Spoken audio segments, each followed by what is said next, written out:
Pathanamthitta general ആശുപത്രിയിലെ OP. ബ്ലോക്കിന് സമീപം സീലിംഗ് ഇളകി വീണു. രോഗികൾ കാത്തിരിക്കുന്നതിനടുത്താണ് സംഭവം.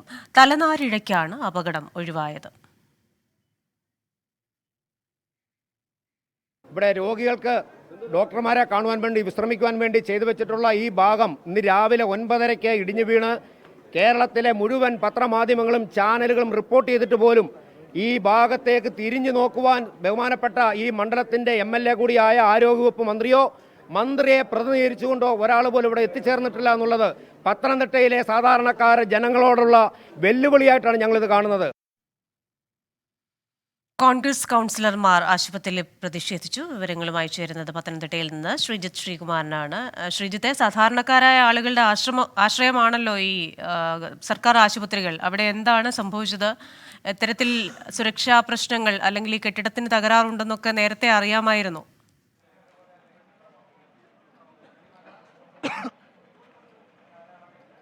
തീർച്ചയായും ക്രിസ്റ്റീന, ഇന്ന് രാവിലെ 8 മണിയോടുകൂടിയാണ് ഇത്തരത്തിൽ സീലിംഗ് അടർന്നു വീഴുന്ന ഒരു സാഹചര്യം ഉണ്ടായത്. UDFിന്റെ കൗൺസിലർമാർ ഇപ്പോഴും ഇവിടെ കുത്തിയിരുന്ന് പ്രതിഷേധിക്കുകയാണ്. ഒരു ഭാഗത്ത് ഇത്ര നേരം അവർ അകത്ത് തൊട്ട് മുകളിൽ കുത്തിയിരിക്കുകയായിരുന്നു. ഇപ്പോൾ അവർ ഏതാണ്ട് ഒരു ഉപരോധം തീർത്തുകൊണ്ട് ഈ മേഖലയിൽ നിൽക്കുകയാണ്. നമുക്ക് ആ ദൃശ്യങ്ങളിൽ നിന്ന് കാണുന്നത് തൊട്ട് താഴെ അടർന്നു വീണ സീലിംഗ് എല്ലാം തന്നെ അതുപോലെ തന്നെ നിൽക്കുന്ന ഒരു കാഴ്ചയാണ് ഇവിടെ കണ്ടുകൊണ്ടിരിക്കുന്നത്. എന്തായാലും UDFിന്റെ കൗൺസിലർമാർ ഇവിടെ രാവിലെ മുതൽ ഒരു 10-11 മണിയോടുകൂടി ആരംഭിച്ച സമരം ഇപ്പോഴും തുടരുകയാണ്. പോലീസ് മറ്റു തരത്തിൽ അവിടെ കാവലുണ്ടെങ്കിലും അവർ അറസ്റ്റ് എന്ന ഒരു നടപടിക്രമത്തിലേക്കൊന്നും അവരും കടന്നിട്ടില്ല. പ്രതിപക്ഷ നേതാവ് ജാസിം കുട്ടി നമ്മോടൊപ്പം ചേരുകയാണ്. എങ്ങനെയാണ് നിങ്ങളെ ഒരു സമരം അവസാനിപ്പിക്കാൻ പോലീസ് എന്തായാലും മറ്റു തരത്തിലുള്ള നടപടിയിലേക്ക് പോകില്ല? സാധാരണഗതിയിൽ സമരം നടത്തുമ്പോൾ ഉത്തരവാദിത്തപ്പെട്ട സ്ഥലത്തെത്തുകയും തുടർ നടപടി എന്താണ് എന്നുള്ള ഒരു മറുപടി ഉണ്ടാകുകയും അതിൻ്റെ അടിസ്ഥാനത്തിൽ താൽക്കാലികമായെങ്കിലും നമ്മൾ സമരത്തിൽ നിന്ന് മാറുകയാണ് ചെയ്യാറുള്ളത്. പക്ഷേ ഇത്രയും നേരമായിട്ട് പോലും ഇതുവരെ ഇതിൻ്റെ ഉത്തരവാദിത്തപ്പെട്ട ഒരാൾ പോലും നഗരസഭാ ചെയർമാൻ തൊട്ട് മൂക്കിന് കീഴിലാണ് കിടക്കുന്നത്. നഗരസഭയുടെ ഇത് എന്ത് പണി തീർത്താണെന്നാണ് നിങ്ങൾ അറിയുന്നത്? 2 വർഷങ്ങൾക്ക് മുമ്പ് പണി കഴിപ്പിച്ച് നിലവാരം കുറഞ്ഞ ഷീറ്റ് ഇട്ടതിൻ്റെ അടിസ്ഥാനത്തിലാണ് ഇത് പൊളിഞ്ഞിട്ടുള്ളത്.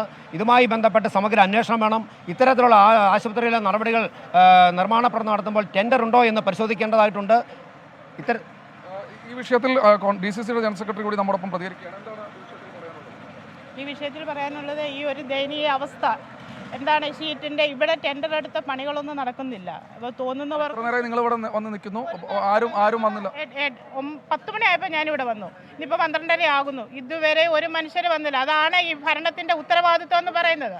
അതാണ് UDFിന്റെയും കോൺഗ്രസിന്റെയും ഒക്കെ ഒരു നിലപാട്. അവർ സമരം തുടരുകയാണ്. യൂത്ത് കോൺഗ്രസിന്റെ ജില്ലാ പ്രസിഡന്റ് വിജയ് ഇന്ദുചൂടൻ അടക്കമുള്ള ആളുകൾ ഇവിടെയുണ്ട്. യുവമോർച്ച മറ്റൊരു സമരം ഇവിടെ പ്ലാൻ ചെയ്യുന്നുണ്ട്. അത്തരത്തിൽ യുവമോർച്ചയുടെ ഒരു സമരം കൂടി അവർ പ്ലാൻ ചെയ്യുന്നുണ്ടെന്ന് പറയുന്നുണ്ട്. എന്തായാലും വലിയ തോതിലുള്ള പ്രതിഷേധത്തിലേക്ക് കാര്യങ്ങൾ നീങ്ങുമ്പോഴും അധികൃതർ ഇങ്ങോട്ട് എത്തിച്ചേർന്നിട്ടില്ല എന്നതും നമ്മൾ കാണാതിരുന്നുകൂടാ. ശരി, പത്തനംതിട്ടയിൽ നിന്ന് വിവരങ്ങൾ നൽകുകയായിരുന്നു ശ്രീജിത്ത് ശ്രീകുമാരൻ.